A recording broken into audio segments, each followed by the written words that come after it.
안녕하세요. 언진수학원의 전은진 원장입니다. 지금 저번 시간에 그 함수의 극한에 대한 정의를 바탕으로 해서 설명을 좀 드렸는데요. 무한대라든지 그 제로로 가까이 갈 때 거기에 대한 설명을 좀 드렸던 기억이 아마 날 겁니다, 여러분들. 오늘은 거기에 대해 연장을 해서 제가 설명을 하나씩 오늘 좀 드리겠습니다. 좀 짧게 설명을 하고 시간 있을 때 제가 계속해서 이렇게 설명을 드리도록 하겠습니다. 먼저 리미트 x가 무한대로 갈 때 x제곱분의 1은 0이다 라고 하는 거 좀 당연한 사실이죠, 여러분들. 함수의 극한을 여러분들이 배웠을 때는 당연한 상황일 겁니다. 그것을 어떻게 극한의 정의를 사용해 가지고 어떻게 들어가는지를 한번 살펴보도록 할게요. 자, 그러면 지금 y는 x제곱분의 1은 이렇게 되죠. 이렇게 y축이 돼서 이렇게 올라가고 이렇게 앉아 다시 이런 형태가 되죠. 그러면 극한값이 제로 가까이 간다는 거죠. 그렇다면 자, 저번 시간에 했던 것처럼 제로 근처에 아무리 작은 입실론을 잡읍시다. 제로 근처에. 자, 이렇게 해서 제로 근처에 제로라고 한다면 제로 근처에 아무리 작은 입실론을 잡았다고 합시다. 입실론 쭉 꺼줘 보겠습니다.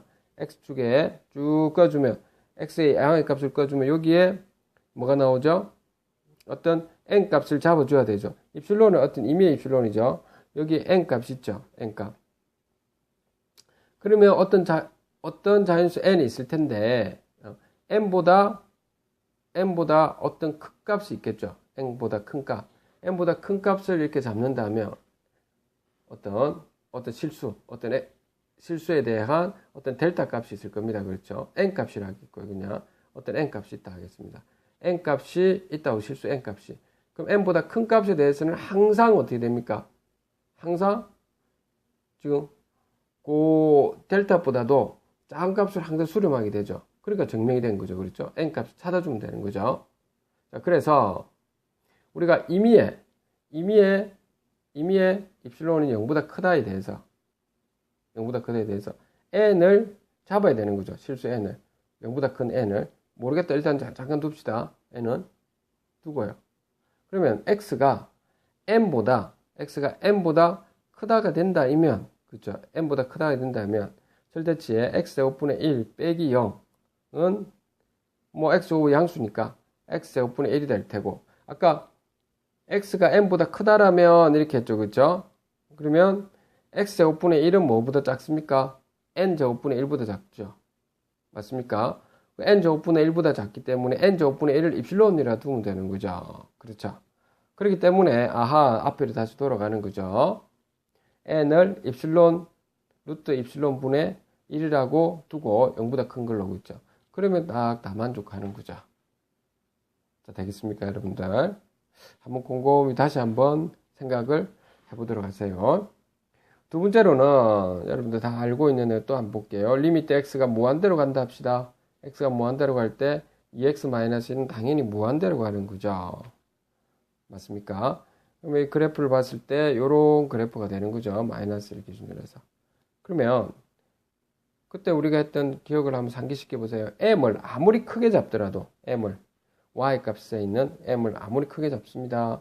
아무리 크게 잡더라도 거기에 맞는 우리가 x값 존재하죠. n값이라고 합시다. 그 n보다 좀 큰 값에서는 n보다 더 크게 되죠.